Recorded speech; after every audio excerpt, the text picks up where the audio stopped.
समर्थ रामदास स्वामी वयाच्या 12व्या वर्षी लग्न मंडपातून पळाले. पुढे 24 वर्षानंतर ते जांबेला परत येऊन आपल्या आईला भेटले. त्यावेळी त्यांच्या मातेची दृष्टी गेलेली होती, पण समर्थांनी आपल्या हातांचा स्पर्श करताच त्यांच्या मातेला दृष्टी परत मिळाली. त्यावेळी माता रामदास स्वामींना म्हणते, अरे नारायणा, कोणते भूत वश केलेस बाबा? असा प्रश्न आईने समर्थांना विचारला. समर्थांनी आपल्या मातेला कोणते भूत लागले आहे या अभंगातून मोठे गूढ उत्तर दिले आहे. 10 कडव्यांच्या या अभंगात संपूर्ण रामचरित्र येऊन गेले आहे.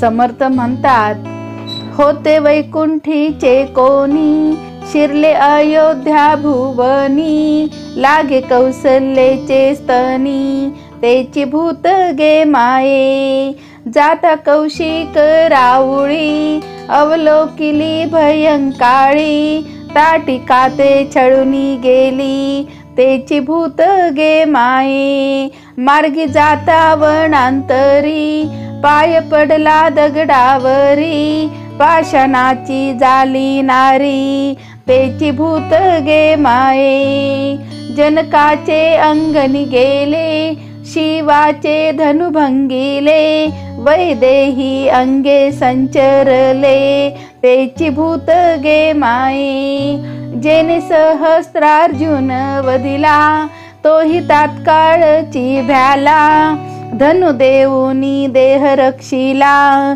तेची भूत गे माये, पितयाचे भाकेसी, कैकईचे वचनासी, मानुनी गेले अरण्यासी, तेची भूत गे माये, 14 संवत्सर तापसी, अखंड हिंडे वनवासी, ना सांगती भुजंग पोसी, तेची भूत गे माये, सुग्रीवाचे पालन, वालीचे निर्दालन, तारी पाण्यावरी पाषाण, तेची भूत गे माये, रक्षी भक्त बिभीषण, मारी रावण कुंभकर्ण, तोडी अमरांचे बंधन, तेची भूत गे माये, वामांगी स्त्रियेसी धरिले, धावुनी शरयू तीरा आले, तेथे भरतासी भेटले,